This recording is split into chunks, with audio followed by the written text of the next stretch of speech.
샬롬. 오늘은 창세기 1장 24절에서 25절의 말씀으로 생명의 정복이라는 말씀을 함께 은혜를 나누겠습니다. 자, 창세기 1장 24절에서 25절을 읽겠습니다.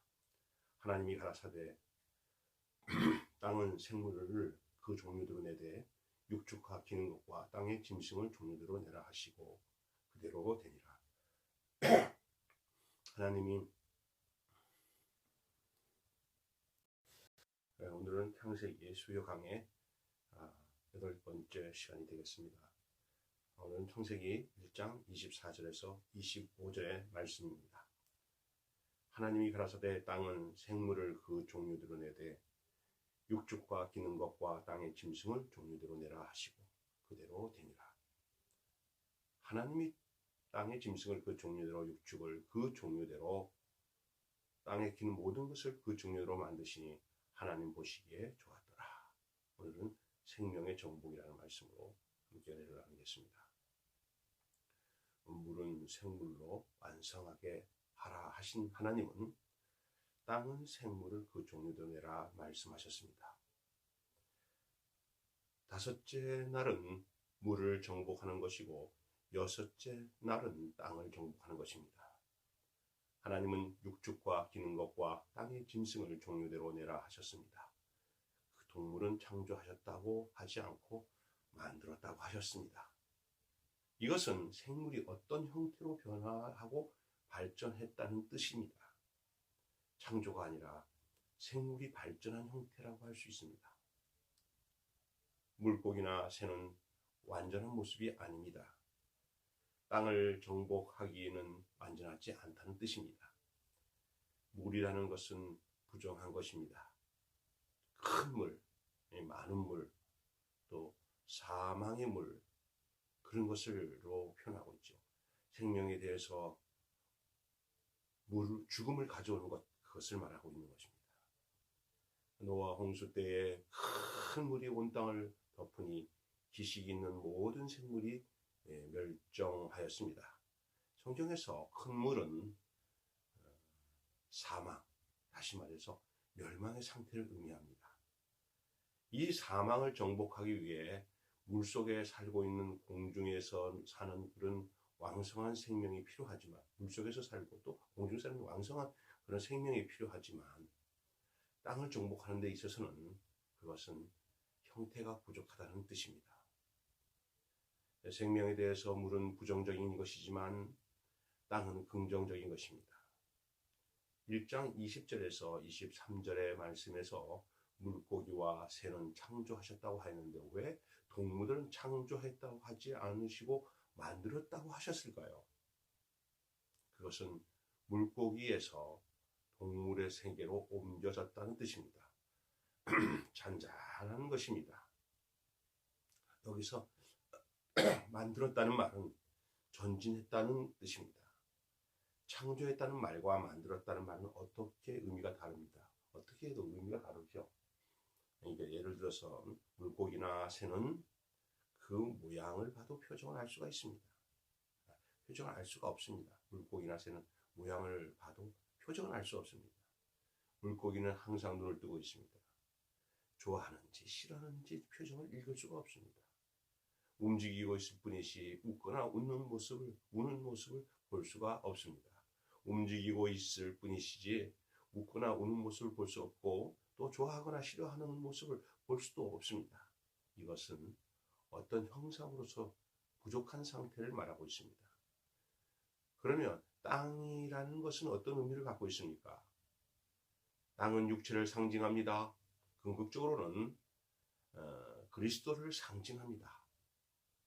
사람이 죽으면 땅으로 돌아갑니다. 땅은 육체와의 관계된 것입니다. 그러므로 땅을 정복하는데 어떤 육체가 필요하다는 것입니다. 땅을 정복할 수 있는 어떤 몸이 있어야 하기 때문에 육체가 필요한 것이죠. 전쟁을 할 때 공군이 폭격을 하고 해군이 둘러싸고 있어도 궁극적으로 육체를 가지고 있는 지상군이 있어야 땅을 점령할 수가 있게 됩니다. 하나님은 땅을 정복하기를 원하십니다. 그런데 하나님은 영이시기 때문에 육체를 필요로 하시는 것입니다. 육체가 없으면 땅에 거할 수 없고 땅을 정복할 수도 없습니다. 당신 자신이 땅에 거하시고 땅을 정복하기 위해서는 그렇게 할 수 있는 육체가 필요한 것입니다. 요한복음 1장 14절에 예수님을 보시고 말씀이 육신이 되어 육체가 되어 우리 가운데 장막을 치셨다. 우리 가운데 거하셨다. 라고 말하고 있습니다. 표현하고 있습니다. 이것은 창세기에서 하나님께서 땅을 찾아보시고 땅을 구원하시고 땅에 생명을 뿌리시고 창조하신 궁극적인 목표였던 것입니다. 말씀이 육체가 되었다는 말은 하나님이 육체를 통해서 땅에 거하신다는 뜻입니다. 하나님은 육체를 통하지 않고서는 땅에 거할 수 없습니다. 우리 인생도 마찬가지입니다. 우리는 육체를 통해서 땅에 거하는 것입니다. 만일 우리에게 육체가 없다면 땅에 거할 수 없습니다. 하나님도 육체가 없으면 땅에 거하실 수 없기 때문에 당신의 표현으로서의 육체를 갈망하시는 것입니다. 우리는 우리 육신을 어떻게 하면 건강하게 하고 좋게 하는가 생각하는데 그것은 살고 싶기 때문입니다. 하나님은 육체 안에서 땅 위에 거하시기 때문에 사람보다 하나님의 갈망이 더 크다는 것을 알 수 있는 대목이죠. 육체가 없으면 안 되기 때문에 하나님은 육체를 필요로 하십니다. 오늘 우리도 육체가 없으면 교회 생활할 수 없습니다. 육체를 가지고 있는 인간이 모여서 교회 생활이 되는 것이므로 절대적으로 육신이 필요합니다. 말씀이 육체가 되어 우리 가운데 거하신다는 말을 말씀이 육체가 되어 교회가 되었다라고 할 수도 있습니다. 우리 가운데 거하신다. 우리 가운데 장막을 치셨다는 말은 교회가 되었다고 할 수 있는 말입니다. 하나님의 말씀으로 조성된 육체의 인격이 땅 위에 거하고 그것이 교회가 된 것입니다. 이런 육체를 가지고 있는 동물을 만드셨다는 것입니다. 그리고 보시기에 좋았더라 하였습니다. 하나님이 좋다고 말씀하실 때는 당신의 의도와 목표가 이루어졌다 그런 뜻입니다. 하나님이 좋다 하신 자리에서 사람도 만물도 복이 있습니다. 좋아하는 것은 사랑하고 보존하게 되지만 싫은 것은 나쁜 것, 싫어하는 것은 저주하고 버리게 됩니다. 하나님이 싫다 하시면 그것이 곧 저주이고 멸망입니다. 하나님이 좋다 하시는 것은 우리에게 복입니다. 하나님께서 우리 인생을 보시고 너는 좋다 말씀하시며 그것이 바로 복이 된 것입니다. 복과 저주가 따로 있는 게 아닙니다. 너는 좋다 하시면 복이고 너는 참 보기 싫다 하면 저주입니다. 뱀 보고 누가 싫어했습니까? 보기에도 징그러우니까 만나는 사람마다 잡아 죽이고 사탄이라고 표현하는 것이죠. 그런데 사랑스러운 것을 만나게 되면 만지고 싶고 같이 하고 싶게 됩니다. 하나님 보시기에 좋았다 하는 것은 말씀이 육신이 되어 좋아하시고 또 육체를 원한다 그런 뜻입니다. 하나님은 땅을 정복하시고 여러 가지 종류를 만드신 것입니다. 육체와 기는 것과 땅의 짐승을 그 종류대로 만드셨습니다. 우리가 지난 시간에 말씀드린 대로 물고기와 새들을 종류대로 만드신 것은 여러 물들을 점령하게 하시려는 것이죠. 여러 가지 물.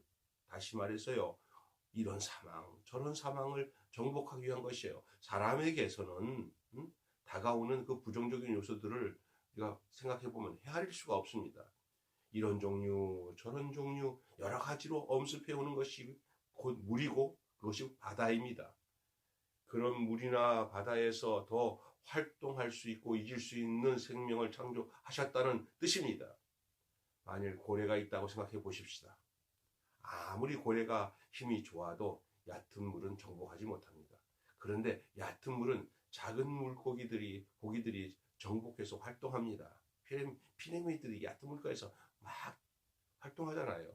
만일 작은 물고기만 있다면 큰 바다는 정복되지 못할 것입니다. 그래서 작은 고기도 큰 고기도 필요한 것이고 그 종류대로 창조하신 것입니다. 땅을 정복하는 것도 마찬가지입니다. 육축을 기는 것과 짐승을 다 그 종류대로 만드셨습니다. 육축들은 사람이 기르는 것이죠. 사람을 돕기도 하고 사람이 먹기도 할 수 있는 것입니다. 기는 것은 땅바닥에 붙어서 다니는 것입니다. 육축과 짐승이 있다면 땅바닥은 점령될 수가 없습니다. 그런데 기는 것이 있음으로써 땅바닥을 점령할 수 있습니다. 짐승은 뛰어다니고 활동하는 것입니다. 아프리카 초원지대의 동물들이 떼를 지어서 다니죠. 들소들이 수천 마리씩 쥐떼를 지어서 움직일 때 지각이 움직이는 것처럼 요란한 소리가 납니다. 이것이 땅을 정복하는 모습입니다. 이것이 땅을 정복하는 모습이지요. 그러나 기는 것도 필요합니다. 땅바닥도 점령해야 하기 때문에 개미떼나 메뚜기떼가 한번 지나가면 땅을 완전히 핥고 갑니다. 이렇게 완전한 정복을 위해서 종류대로 만들었다는 것을 볼 수가 있습니다. 물을 정복할 때와 마찬가지로 땅을 정복하는 것도 부정적인 요소만 정복되는 것이 아니라 긍정적인 상태에서도 활용되어야 되기 때문입니다. 땅은 사람에게 긍정적인 것이지만 그것이 이용해야 가치가 있는 것입니다. 그러므로 땅을 정복한다는 말은 땅을 이용한다는 의미이고 땅을 통해서 산다는 의미가 됩니다. 하나님 자신도 땅을 통해서 자신의 거처를 마련했습니다. 땅이 없으면 거처가 없는 것입니다. 성경에서 하늘의 하나님이라고 표현한 곳이 있습니다. 이 말은 하나님이 땅을 이뤘다라는 뜻입니다. 예수님께서 세상에 오실 때에 하늘에 계신 우리 아버지여라고 하신 것은 하나님께서 아직 땅을 차지하지 못하셨다는 그런 의미가 됩니다. 그래서 뜻이 하늘에서 이룬 것 같이 땅에서도 이루어지게 하옵소서라고 기도하셨습니다. 이것을 볼 때 하나님은 땅에 내려오시기를 소원하신 것을 알 수가 있습니다. 당신의 뜻이 하늘에서 이룬 것처럼 땅에서도 이루어지기를 소원하는 것을 볼 수가 있습니다. 하나님께서는 왜 인간을 필요로 하시고 찾으시는 것입니까? 땅을 정복하기 위한 것입니다. 그러므로 예수님의 소원이 우리의 소원이 되어야 합니다. 하나님의 소원, 그 소원이 그러기 때문에 우리의 소원이 돼야 되는 거예요. 우리를 통해서 그분의 뜻이 이루어지기를 원하심으로 우리가 그분의 뜻을 이루는 그런 몸이 되어야만 하나님 보시기에 좋은 것입니다. 예수님이 세상에 오실 때 하나님은 겨우 한 인격으로서 땅에 오셨던 것입니다. 그러니까 사람들은 하나님을 멸시했던 것입니다. 그러나 어느 날 그 인격이 땅에서 땅을 완전하게 정복할 때 하나님은 땅을 완전하게 점령하게 될 것이고 그 땅 위에 왕노하게 될 것입니다. 그래서 종류대로 만드셨습니다. 모든 짐승의 형태대로 땅을 이용하게 하시려는 것입니다. 작은 물고기는 작은 물을 이용하였고 큰 물고기는 큰 바다를 이용하였듯이 육축은 육축대로, 기는 것은 기는 거대로, 짐승은 짐승대로 땅을 이용하고 있습니다. 여러 종류대로 모든 땅을 이용하고 있고 땅에서 서식하고 있고 땅을 정복하고 있는 것을 볼 수가 있습니다. 하나님께서는 이렇게 각종 형태의 모든 땅을 활용하는 몸이 필요합니다. 우리의 환경 가운데서도 긍정적인 요소라고 할지라도 그것이 100% 활용되는 인격이 필요합니다. 아무리 좋은 것이라도 쓰지 못하면 부정적인 것이 되고 그렇게 되는 거 많은 것이죠. 그런데 하나님이 축복하셨지만 그 축복을 저주로 바꿔버린 경우가 너무나 많습니다. 우리 인생은 너무너무 축복을 받고 태어난 존재인데 그것을 잘못 사용하기 때문에 오히려 저주로 바꿔버리고 말았습니다. 좋은 것이라고 해서 다 가만히 두고 쓰지 않으면 아무 소용이 없습니다. 좋은 기계를 갖다 놓고도 사용하지 않으면 오히려 짐만 되고 거추장한 것이 되고 많은 것입니다. 그러므로 부정한 것은 부정한 대로 이용해야 하고 또 긍정적인 것은 긍정적인 대로 이용해야 합니다. 그래서 땅을 완전히 점령하고 바다를 완전히 점령해야 됩니다. 그러면 하나님 나라가 땅에서도 바다에서도 이루어지게 되는 것이에요. 이런 환경에서도 저런 환경에서도 이런 조건에서도 저런 조건에서도 이루어지게 될 것입니다. 어떤 사람이 이런 조건 때문에는 안 된다, 저런 조건 때문에 안 된다 하며 한탄하고 있습니다. 그러나 하나님의 소원은 조건을 탓하고 있는 인간을 증가시키는 것이 아니라 그 조건을 정복하는 인간이 증가되는 것이에요. 성공하는 사람들을 보면 좋은 조건으로 물론 잘 이용하기도 하지만은 부정적인 조건을 잘 이용하는 사람들입니다. 성공한 사람들이 왜 적습니까? 부정적인 조건을 이용하는 사람이 적기 때문입니다. 좋은 조건만 있다면 모두 다 성공할 것입니다. 다른 사람은 다 망한다 하는데 거기서 흥하는 사람이 꼭 있습니다. 잉어빵 장사를 하는 사람이 많은데 그것을 만든 사람은 돈을 엄청나게 벌었습니다. 제가 아는 사람인데 IMF가 터지면서 그 사람은 붕어빵이죠. 잉어빵. 제 기계를 만들었습니다. 그전에는 붕어빵이었는데 IMF를 만나자마자 그 사람이 잉어빵을 만들어서 지금은 제주도까지 이게 보급되었다고 합니다. 전국을 누비면서 빵 만드는 재료를 공급하고 있습니다. 자기만의 노하우를 가지고 있는데 아무 예로 가르쳐주지 않았습니다. 옛날 붕어빵보다 훨씬 맛이 있어서 많이 팔린다고 말합니다. 결국 부정적인 상황을 잘 이용하는 사람이 성공합니다. 긍정적인 사람도 부정적인 사람도 모두 사람을 위해서 준 것입니다. 이런 조건 저런 조건도 다 사람을 위해서 주신 것이고 하나님을 표현하기 위하여 주신 것입니다. 우리는 어떤 악조건을 통해서 하나님을 더욱 잘 표현할 수 있습니다. 사람이 고통하고 있는 것을 자세히 보면 그 자리가 분명하게 하나님을 표현하고 찬송할 수 있는 자리입니다. 그런데 사람들은 그 자리에서 실패하고 있습니다. 하나님은 그런 사람을 증가시키기를 원하는 것이 아닙니다. 그 자리에서 승리하여 영광을 돌리는 사람이 증가해서 바다에서도 땅에서도 충만하되기를 원하고 있습니다. 하나님에게는 그렇게 표현할 수 있는 육체가 필요한 것입니다. 표현의 도구로서 물고기나 새들은 왕성하기는 하지만 그 표현이 정확하지 못하고 확실하지 못하다고 말씀드렸습니다. 여러분, 간증이 확실하지 못합니다. 그럴 수 있습니다. 새들을 보면 지저귀기만 할 뿐 무슨 소리인지 분명히 알지 못할 수 있습니다. 물고기를 보면 항상 눈을 뜨고 있는데 무슨 말을 하고 있는지 모릅니다. 좋다는 것인지 나쁘다는 것인지 분별을 할 수가 없습니다. 단지 왕성하게 살아있다는 것만 표현할 뿐입니다. 그런데 동물의 형태로 가면은 점점 윤곽이 분명해집니다. 고등동물에 이를수록 점점 표정이 분명해집니다. 표정이 분명할수록 표현이 분명한 사람입니다. 생긴 것이 두리뭉실하면 표현도 두리뭉실하지만 예민하게 생긴 사람은 표현도 예민합니다. 하나님께서 무엇인가 표현하시려면 분명한 것이 필요하지 않겠습니까? 나팔을 불면 무슨 뜻인지 부는 자가 부는 것이 알아야 군대에도 나갈 것이고 전쟁도 할 것이 아니겠습니까? 또 잔치를 할 것인지도 알 수 있지 않습니까? 무슨 뜻인지 모르고 불면 잔치를 해야 할지 전쟁을 해야 할지도 모릅니다. 그러므로 땅을 정복하기 위해서는 분명한 표현이 필요합니다. 육체가 필요하고 인격이 필요합니다. 오늘 말씀은 육체에 관한 말씀입니다. 육체만 가지고 땅을 정복할 수 있는 것이 아니기 때문입니다. 사람을 창조하신 것입니다.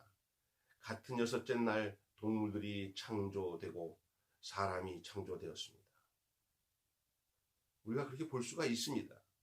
동물이 차츰차츰 변하여 사람의 형태로 만들어졌다고도 볼 수 있습니다. 그러나 동물을 만드실 때는 만들었다 하고 사람을 만들었을 때는 창조했다고 하였습니다.